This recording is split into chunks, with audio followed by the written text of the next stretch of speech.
Daniel had always known that war was not a place for kindness. From the day he joined the border patrol, he was taught that showing mercy to the enemy meant risking his own life and the lives of his fellow soldiers. The conflict had been going on for years with no clear end in sight. On one side stood humans like Daniel, trained to defend their land and people.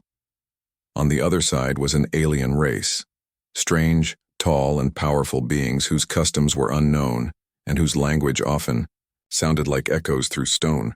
Both sides had grown to see each other as threats rather than living beings. For Daniel, this was just the reality of life.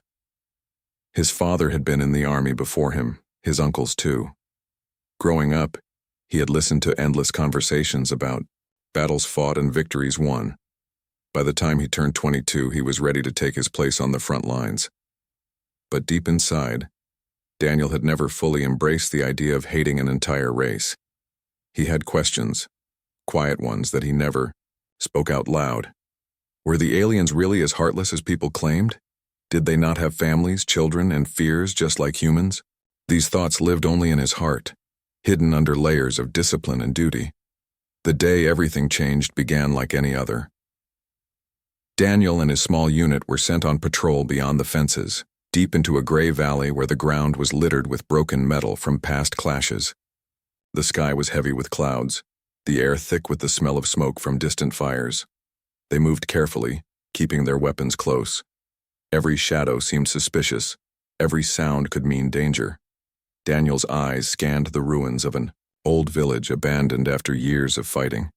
He stepped over shattered walls, listening for signs of life. Suddenly, a faint sound reached his ears. It was not the rough cry of soldiers or the rumble of machines. It was softer, weaker, almost like a whimper. Daniel froze, trying to catch it again. There it was, a thin cry carried by the wind. He signaled to his team, but they shook their heads. They were focused on scanning for threats, not wasting time on noises that might be tricks. But Daniel couldn't ignore it. Something about the sound pulled at him. Quietly, he moved toward the broken remains of a building. As he approached, the sound grew clearer. It was unmistakable now. The sound of a child crying, his breath caught. Could it be? He pressed forward, brushing aside heavy stones and shattered wood, and then he saw it. Underneath a pile of rubble lay a small figure, curled up and trembling. The child's skin glowed faintly with a pale hue that marked them as alien. Their features were delicate, their eyes large and filled with fear. Dust covered their hair, and their tiny hands clawed weakly at the debris trapping them. They were barely alive, their cries fading into soft gasps. Daniel's training told him to walk away. This was the enemy's young. Saving them meant betrayal. He knew what his commander would say. Leave it, move on, it's not your concern. But standing there, watching the child struggle for air, Daniel felt something stronger than orders. He saw not an alien, but a helpless little one in desperate need of help. Without thinking further, he dropped his weapon and rushed forward. His hands dug into the rubble, lifting heavy pieces one by one. Sweat rolled down his face as he pushed and pulled, ignoring the sharp pain in his arms. Every second felt urgent. The child whimpered again, their weak voice pushing Daniel to move, faster. Finally, with a loud scrape, he managed to clear enough space to pull the child free. The little one clung to him immediately, wrapping fragile arms around his neck. Their breathing was shallow, their body trembling. Daniel held them close, feeling the weight of their trust pressing into his chest. He whispered softly, even though he knew the child could not understand his language. "You're safe now. I've got you." Behind him, his comrades stared in shock. One of them hissed angrily, "Daniel, what are you doing? Leave it, that's the enemy's spawn." But Daniel did not let go. His eyes burned with determination as he lifted the child fully into his arms. "It's just a kid," he said firmly, though his voice shook. "Look at them. They're not a soldier. They're not a threat." The others muttered among themselves, torn between fear and confusion. No one dared stop him, but the air was heavy with judgment.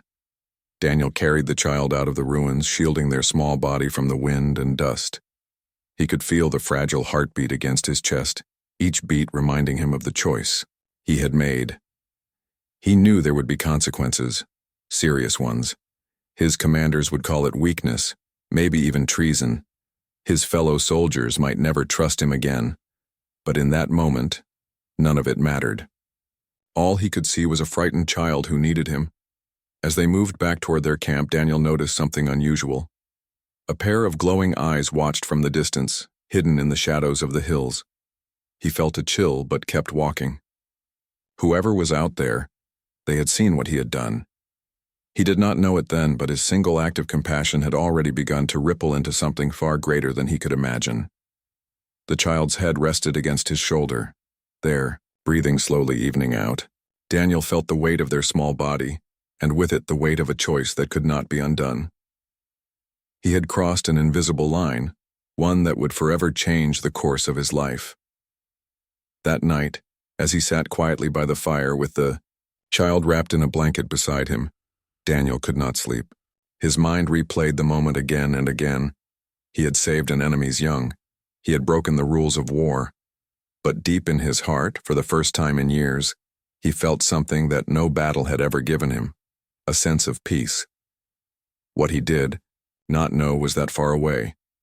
In the dark silence of the alien territory, a mother had felt her child's cry across the distance, and she would come for them, guided by love, driven by fury, and determined to claim the man who had dared to protect her young. Daniel woke before sunrise, his eyes heavy but his mind restless. The small alien child was still asleep beside him, wrapped tightly in the worn blanket he had found. Their breathing was soft, almost silent, and every so often their little fingers twitched as if reaching for something in their dreams. Daniel sat quietly, unsure of what to do next. He had saved the child, yes, but now came the harder part, living with the consequences of his choice. The camp was tense that morning. Soldiers moved about with narrowed eyes, their whispers carrying in the cold air. Daniel felt the weight of their stares wherever he went. Some looked at him with confusion, others with open anger. To them he had broken an unwritten law. The enemy was not to be trusted, not even their young. But Daniel could not bring himself to regret his decision. When he looked at the child, still weak and clinging to life, he knew he had done the only thing his heart would allow. As the sun rose, Commander Hale approached. The commander was a stern man, tall with lines of age carved deep into his face. His voice was sharp when he spoke, though he kept it low enough not to draw attention. "Daniel," Hale said, his eyes fixed on the bundle by the soldier's side. "What do you think you're doing?" Daniel stood, keeping the child close. "I couldn't leave them, sir. They would have died." "That was the point," Hale replied coldly. "They are not one of us. Do you understand what this means? You've put yourself and all of us at risk." Daniel clenched his jaw but did not back down. "It's a child, sir, a helpless child. They're not carrying a weapon. They're not our enemy." The commander studied him for a long moment, his expression unreadable. Then with a sigh he said, "You're letting your heart cloud your judgment. This war doesn't have room for mercy. Take responsibility for what you've done, Daniel, but don't expect the rest of us to agree with it." With that, Hale turned and walked away, leaving Daniel standing in silence. The child stirred in his arms, their eyes opening slightly, filled with exhaustion and fear. Daniel softened his expression and whispered, "It's all right. You're safe now." But inside, he was anything but certain. As the day went on, Daniel noticed how the others avoided him. They no longer invited him into their conversations, no longer shared jokes or stories with him around the fire. He was marked now, different. He could feel the invisible wall building between himself and his comrades. That night, when the camp grew quiet, Daniel sat apart from the others. The child nestled against him, their small body warming under the blanket. He wondered what their name was, what their life had been like before the war tore everything apart. He thought about their parents, wondering if they were still alive, if they were searching desperately for their lost little one. The thought pierced him with guilt. Had he stolen the child away from their family? Or had he saved them from certain death? While he wrestled with his thoughts, shadows moved at the edge of the camp. Daniel's sharp eyes caught the faint glimmer of movement beyond the fences. At first he thought it might be wild animals, but then he felt it. The same chilling sensation he had noticed when he carried the child back from the ruins. He wasn't alone. Someone was watching. The next morning, scouts from the alien side appeared in the valley. They did not attack, but they did not leave either. They lingered at a distance, their glowing eyes fixed on the human camp. It was unusual behavior. Normally, such close contact would have led to violence. But this time they only observed. Daniel felt a shiver run down his spine. Did they know about the child? Was word already spreading through the alien ranks? Days passed and the tension grew heavier. Daniel tried to keep the child hidden, but it was impossible. The little one often clung to him, refusing to be left alone. The bond between them grew, quietly but strongly. At night, Daniel would share his rations, offering small pieces of bread or dried fruit. The child's eyes lit up with gratitude each time, even though they barely understood his words, and slowly Daniel began to feel something he had never expected. Attachment. He caught himself smiling when the child tugged at his sleeve, or when they clumsily tried to mimic his gestures. He found himself protective, scanning the camp constantly to make sure no one tried to harm them. It was strange. Just a week ago he had seen the aliens only as enemies. Now, holding this fragile life in his arms, he realized they were not so different after all. Not everyone shared his feelings. One evening, a fellow soldier named Carter confronted him. Carter had always been hot-tempered, quick to anger. He stormed up to Daniel and jabbed a finger toward the child. "This has gone far enough," Carter hissed. "We can't have that thing here, do you understand? It's dangerous. You're putting us all in danger." Daniel rose slowly, keeping his voice calm. "They're just a child, Carter. They haven't hurt anyone." "Not yet," Carter spat. "But what happens when their people come looking? What happens when they track us down because of you?" Daniel's grip tightened protectively around the child. "If their people wanted to attack, they already would have. They've been watching us, haven't you noticed? Maybe they're waiting because of this child." Carter sneered. "You think saving one of them will change anything? You're a fool, Daniel. And when we pay the price for your mistake, don't expect anyone to stand by you." The confrontation ended without violence, but the divide grew sharper. Daniel knew he was walking a dangerous path, caught between his duty to his people and the pull of his conscience. That night, as the fire burned low, Daniel looked at the stars above. The child slept peacefully beside him, unaware of the storm brewing around them. Daniel whispered into the silence, "I don't know what will happen, but I won't let them hurt you." He did not know that miles away, in the alien lands, a mother was already on her way. Guided by the bond with her child, she was moving swiftly across the darkened valleys. Her heart burned with fury for those who had taken her little one, but also with fierce determination to find the human who had dared to protect them. Soon, Daniel's quiet act of compassion would no longer be just a secret in the camp. It would become a turning point in a war where mercy was almost forgotten. The night was colder than usual, and Daniel sat awake, staring into the dim glow of the dying fire. The camp around him was quiet, filled with the low snores of tired soldiers. The alien child slept peacefully, their tiny head resting against Daniel's side. Though his body longed for rest, Daniel's mind was restless. He kept remembering the glowing eyes he had seen in the hills and the uneasy feeling of being watched. He told himself it was just his imagination. But deep down, he knew better. Someone was out there and they were waiting. The truth revealed itself sooner than he expected. Just before dawn, when the horizon began to glow with the faintest light, Daniel heard a sound. A deep, rhythmic hum, like the earth itself was breathing.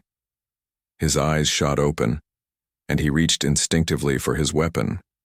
Around him, other soldiers stirred, confused by the strange vibration in the ground. The hum grew louder, Then from the mist, a figure appeared. She was unlike anyone Daniel had ever seen. Tall, taller than any human, with skin that shimmered faintly, as if it carried the light of the stars. Her eyes glowed softly, yet behind them burned a fierce intensity. Her movements were graceful but powerful, each step steady and purposeful. She was dressed in armor unlike human metal, woven with patterns that looked both ancient and otherworldly. Daniel froze. He knew instantly who she was, the child's mother. The camp erupted in chaos. Soldiers scrambled to their feet, raising their weapons.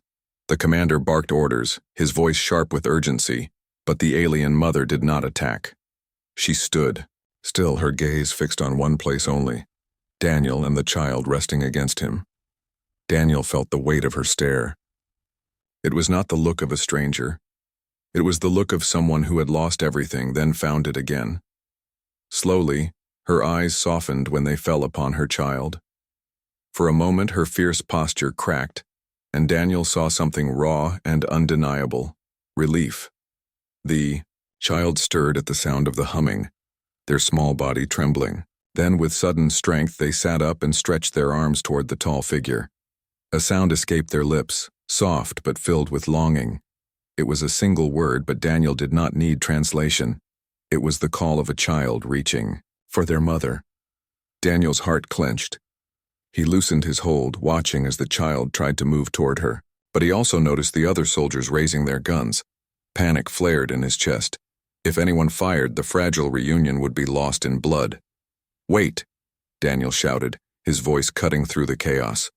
"Don't shoot," the commander glared at him. "Stand down, Daniel, that's the enemy."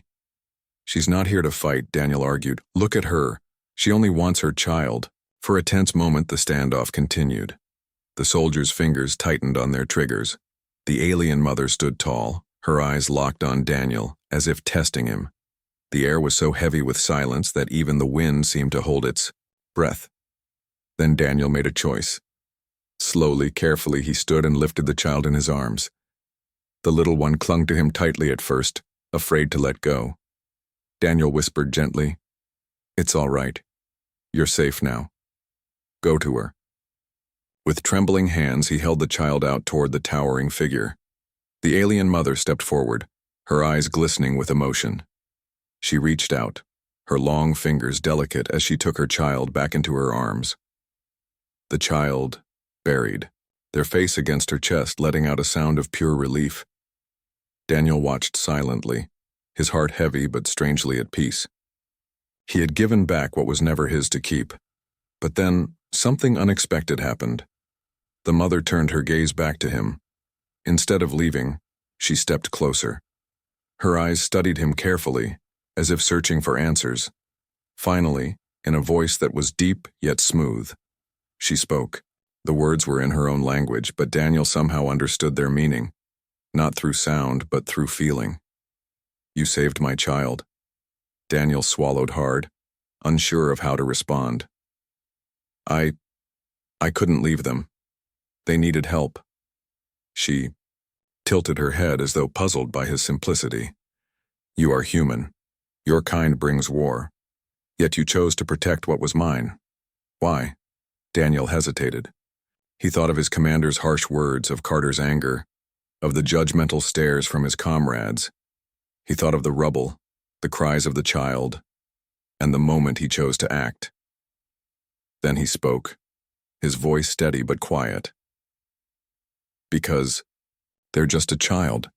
Because sometimes doing the right thing matters more than orders." The alien mother regarded him for a long moment. Then, to the shock of everyone in the camp, she stepped even closer and declared, "You belong to me." "Now!" Gasps erupted among the soldiers. Commander Hale's face turned red with fury. "What nonsense is this?" he barked. "Daniel is a soldier of this unit. He belongs to no one but his people." But the alien mother's words carried a weight that silenced even the bravest. She repeated calmly, "For saving my child, your life is tied to mine. You will come with us. You are claimed." Daniel's mind spun. Belonged to her? Claimed? He had no idea what that meant. His comrades stared at him in disbelief, as though he had invited this fate upon himself. The child clung to their mother now, but their gaze still lingered on Daniel with something like trust. Commander Hale raised his weapon, his voice sharp. "We will not allow this. Leave, or we will use force." The alien mother's expression hardened, her glowing eyes flashing with warning. "Try, and none of you will see another sunrise." The air grew thick with tension once more. Daniel felt his heart race. He knew if anyone fired, it would end in disaster. He stepped forward quickly, raising his hands in a plea. "Wait, please. There doesn't have to be a fight." Both sides paused, their weapons and power ready. Daniel turned to the commander. "Sir, listen to me. She's not here to destroy us, she only came for her child. If we fight, we'll lose more than we gain." Hale's jaw tightened, but Daniel pressed on. "If there's any chance for peace, even a small one, it starts here, right now. Let her go." The commander hesitated, his pride battling against the logic in Daniel's words. Finally, with a frustrated growl, he signaled his men to lower their weapons. The alien mother nodded, acknowledging the gesture. But before leaving, she placed her hand lightly against Daniel's chest. A strange warmth spread through him, not painful but powerful. Her voice echoed in his mind, clear as day. "You saved what was mine. Now you are mine as well. Do not forget this." And with that she turned and vanished into the mist, her child safe in her arms. The camp remained in stunned silence. Daniel stood frozen, his heart pounding. He knew that nothing would ever be the same again. The camp never returned to its normal rhythm after that morning. Daniel felt the change in every glance, every whispered word, every step he took. The soldiers around him no longer saw him as one of them. He had become different, touched by something they could not understand. Some whispered that he was cursed, others said he was weak. Even the commander treated him with a distance that stung worse than open anger. Yet deep in Daniel's heart he knew the truth. His life had shifted forever. He had not only saved a child, but he had been marked, claimed, by the child's mother.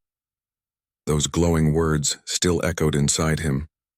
"You are mine now." He did not fully grasp what they meant, but he could feel their weight. At night, when he closed his eyes, he would see her face in the shadows of his mind. The fierceness in her eyes, the tenderness when she held her child, and the strange warmth that had spread through him when she touched his chest. It was not a warmth that burned. It was a connection, as though an invisible thread had tied his heart to hers. The days that followed were restless. Commander Hale tried to pretend everything was normal, pushing the men to focus on their patrols and duties, but the atmosphere was heavy. Soldiers avoided Daniel, leaving him to sit alone at meals. Carter was the worst, his words dripping with suspicion whenever he passed by. One evening, Carter finally let his anger spill. He cornered Daniel near the supply tent, his voice low, but sharp. "You've brought danger to all of us," Carter snapped. "That creature marked you. Do you understand what that means? You're not one of us anymore." Daniel held his ground, his voice calm. "She's not a creature. She's a mother. Just like any of us would be if it was our child in danger." Carter's eyes burned with fury. "Don't you dare compare them to us. They're killers, monsters, and now you've tied yourself to them. If you ask me, you should be sent away before you drag us all down with you." Daniel's fists clenched, but he forced himself not to strike back. Violence would prove Carter right. Instead, he walked away, though the sting of those words cut deep.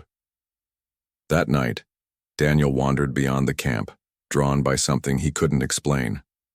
The valley stretched, wide and quiet, the stars scattered above like countless watchful eyes. And then he felt it again, that strange hum in his chest. He froze, and slowly he turned. She was there. The alien mother stood at a distance, her child cradled in her arms. The mist curled around her figure, giving her the appearance of a spirit born from the earth itself. Daniel's heart pounded. He had not expected to see her again so soon. She stepped forward, her voice echoing not through sound but through the space between them. "You still breathe. Good. I was not wrong about you." Daniel swallowed, unsure what to say. Why did you come back? Her eyes softened. Because you are bound to me now. Because my people watch you. Because my child speaks your name in dreams. The child peeked out from her arms, their eyes bright with recognition. They reached out toward Daniel, a small sound escaping their lips. Daniel felt his chest tighten. The mother continued, her tone firm. You stood against your own kind to protect what was mine. That is not forgotten. But know this. Your life is no longer yours alone. You have stepped across a line. You carry the weight of both worlds now. Daniel struggled to find words. I didn't do it for a reward, I just couldn't let a child die. Her gaze deepened, as if piercing through every layer of him. That is why you are chosen. Before Daniel could ask more, the sound of movement behind him broke the silence. Soldiers from his camp had followed, their weapons raised. Shouts filled the air as they spotted the alien mother. Daniel, get back, one of them yelled. She's dangerous. Daniel raised his hands quickly. Wait, don't fire. But the tension exploded. Carter, unable to restrain himself, pulled his trigger. A shot rang out, slicing through the night. The bullet missed the mother but tore through the mist beside her. Her eyes flared with rage. In an instant, the air around her trembled with power, a force that sent the soldiers stumbling back. Daniel stood frozen, caught between both sides. He shouted desperately, Stop, please, stop. The mother's voice thundered inside his mind. Do they wish for war? Do they wish to see their blood on this ground? Daniel turned to his comrades, his voice breaking. She's not here to fight. She only came to see her child safe. Don't make this worse. For a long, tense moment, the world seemed balanced on a knife's edge. Finally, the commander himself stepped forward, barking for his men to lower their weapons. Slowly, reluctantly, they obeyed. The mother's fury dimmed, though her eyes still glowed with warning. She looked at Daniel one last time and said, Choose carefully, human. Your loyalty cannot belong to two worlds forever. Then, carrying her child close, she vanished once more into the mist. Daniel stood trembling, his heart heavy with the truth of her words. He was caught in a clash of loyalties. No matter what he chose, one side would see him as a traitor. And yet, deep inside, he knew the path he had taken could not be undone. The weeks that followed were filled with uncertainty. Daniel went about his duties, but the air around him was always tense. His comrades whispered more openly now, questioning his loyalty. Some avoided him entirely. Carter's hatred only grew sharper, and even the commander treated Daniel with distant suspicion. But Daniel's thoughts were no longer bound to the camp. Each night, he felt the echo of that invisible thread, pulling at his heart. The memory of the alien mother's words haunted him. You are mine now. Your loyalty cannot belong to two worlds forever. He wondered what she meant by being claimed. Was it a bond of honor, a vow of protection, or something deeper, something neither human nor alien could easily explain? One evening, during a quiet patrol, Daniel felt the pull again, stronger this time, almost urgent. He followed it through the valley until he reached a clearing bathed in moonlight. There, waiting for him, was the alien mother. Her child played quietly by her side, stacking small stones as if building a fragile tower. You came, she said, her voice soft but certain. Daniel nodded. I felt like I had to. She studied him carefully. Good. Then the bond is true? They sat in silence for a while, watching the child play. For the first time, Daniel saw her not as a warrior, but as a mother. Her hands were gentle when she steadied the child's tower of stones, her eyes warm as she watched them laugh. It reminded Daniel of home, of his own mother's quiet care when he was a boy. Finally, she spoke again. Our worlds are trapped in endless war. But sometimes a single choice can open a new path. You made such a choice. Daniel shook his head. I only did what anyone with a heart would have done. Her gaze pierced him. No, not anyone. Many of your kind would have walked away. You did not. That is why you stand here now. Daniel felt a lump in his throat. What do you want from me? She was silent for a moment before answering. I want you to live. To remember that mercy is not weakness. To show your people that we are not only enemies but mothers, fathers, children. I want you to stand as proof that kindness can cross the lines drawn by war. Daniel's chest tightened. That's not easy. My own people barely trust me anymore. They see me as a traitor. Then let them, she said firmly. Let them call you traitor. One day they will see that you were the bridge. One day they will see that your courage was not in killing but in protecting. The child looked up then, their small hand reaching for Daniel. Without thinking, he took it. The warmth of that touch filled him with something he could not describe. In that simple gesture, he felt the bond stronger than ever. Suddenly, a rustle in the bushes broke the peace. Soldiers from Daniel's unit burst into the clearing, weapons drawn. Carter was at the front, his eyes blazing. There he is, Carter shouted. With them again. I told you he was a traitor. The soldiers raised their weapons, pointing them at the mother and her child. Daniel stepped forward, his arms wide. Stop! Don't do this, they're not attacking us, Carter sneered. Step aside, Daniel. If you won't finish this war, we will. Daniel's heart pounded. He could see the fear in the child's eyes, the tension in the mother's stance. If fighting broke out now, blood would spill on both sides. He had to make a choice. Taking a deep breath, Daniel stood firmly between his comrades and the mother. If you want to harm them, he said, his voice steady, you'll have to go through me. The camp fell into stunned silence.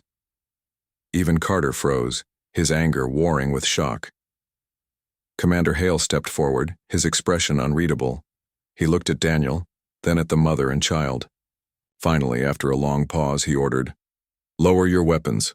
The soldiers hesitated but slowly obeyed. Carter cursed under his breath but did not dare defy the commander. Daniel exhaled in relief.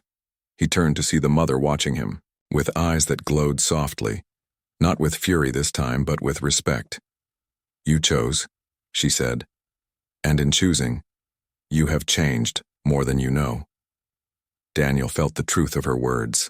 His choice that night was not only about saving one child or protecting one family, it was about proving that compassion could exist even in the middle of war. It was about showing that enemies could see each other as people. From that moment forward, Daniel was no longer just a soldier. He was a bridge, a symbol, a man claimed not by chains, but by the power of mercy. And though the road ahead was uncertain and filled with danger, Daniel felt something he had not felt since the war. Began hope.